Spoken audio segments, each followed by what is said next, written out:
In today's video, I am going to teach you how to enable Flash in Google Chrome. Start by opening Google Chrome and going to the Chrome Web Store. Once you are there, use the search bar to look for Flash Player for the web or Flash Player Emulator.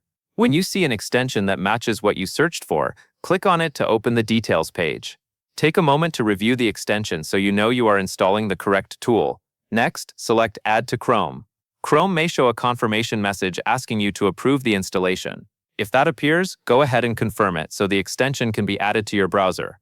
After a few moments, the extension should install and appear in your toolbar, usually near the top right corner of Chrome.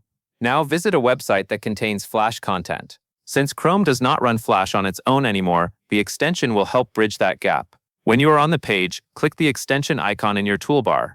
If the content does not start right away, give the page a moment and make sure the extension is active. In some cases, refreshing the page after clicking the extension can help the content load properly. The main idea is that the extension needs to be enabled on the site where the Flash element appears. That covers everything you need to know.